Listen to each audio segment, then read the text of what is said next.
En tant que Belge, j'ai une relation ambivalente avec la France. J'y ai habité, j'ai subi les colibets quand je disais 90, et puis il y a eu ça. Et ça. Et ça. Mais aujourd'hui, on va parler d'un jeu français, et vraiment, tout est pardonné.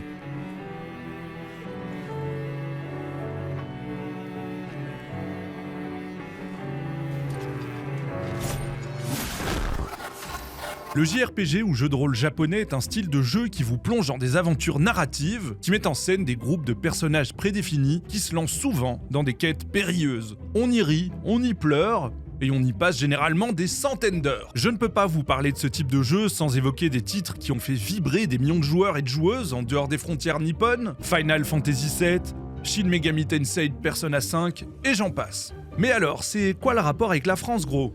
C'est que le meilleur JRPG est peut-être devenu français.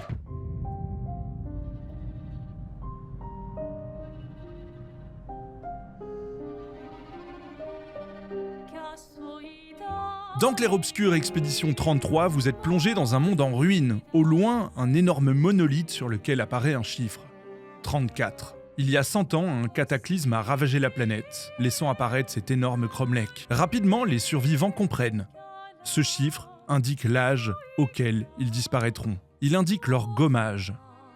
Ils vivent alors dans l'attente d'une mort certaine, dans un monde ravagé par le deuil, jusqu'au jour où la peintresse apparaîtra pour inscrire le numéro qui les fera à leur tour disparaître. Les couples sont brisés, les familles détruites, les orphelins sont confiés à des tuteurs. Bref, c'est pas la joie. Et c'est dans ce contexte que notre aventure commence.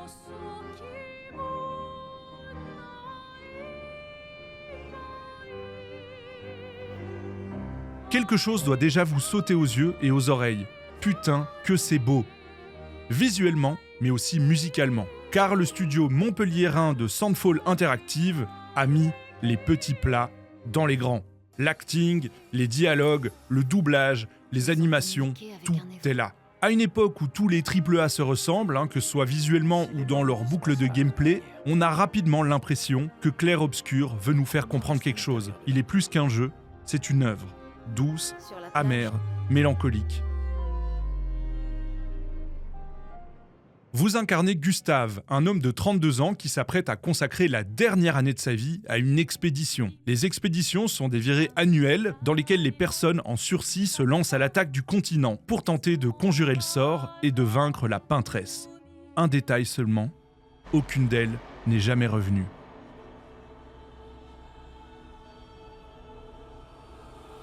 Le prologue du jeu prend un peu de temps. On se balade dans Lumière, la ville refuge, et on parle avec une palette de personnages qui mettent l'intrigue en place et font office de tutoriel. Ça laisse vraiment le temps au temps. On ressent toute la mélancolie de la situation, dans une ville entourée d'un continent dévasté, couverte de fleurs, offerte à ceux et celles qui seront gommés. Car c'est aujourd'hui le jour où la peintresse inscrira le chiffre 33.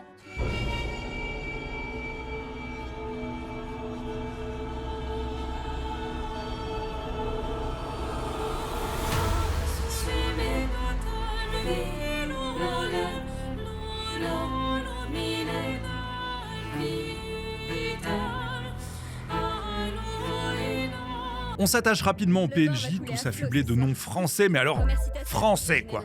Genre Saint-Germain-des-Prés Simulator. Il y a Marie, Colette, vous voyez, on est là. Et puis, vient le moment où nous partons en expédition. Je ne vais pas vous spoiler, mais j'ai rarement vu un changement de rythme aussi maîtrisé, aussi prenant et aussi émouvant. Et nous voilà sur le continent.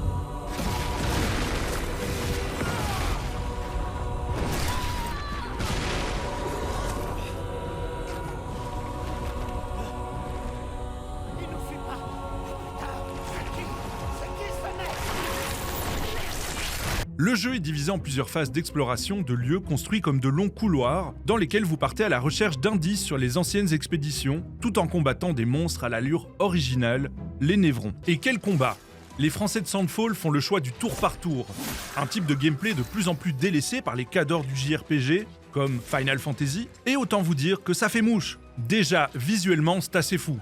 On a une interface de jeu qui s'intègre au combat, un peu comme si on regardait tout ça à travers un dispositif de réalité augmentée. Mais ce qui rend les combats encore plus intenses, c'est leur système de QTE, qui vont vous demander de réagir rapidement à des événements en combat pour esquiver, parer ou augmenter vos dégâts.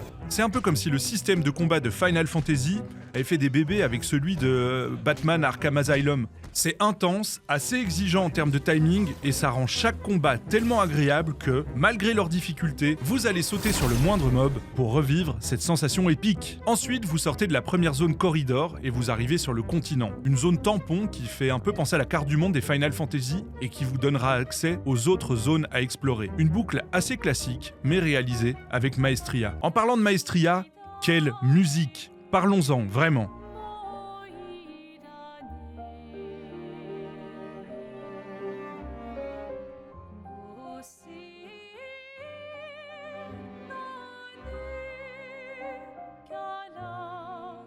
La bande-son composée par Lorient Testard et interprétée par Alice Duport-Percier est disponible sur Spotify et compte pas moins de 7 heures de musique.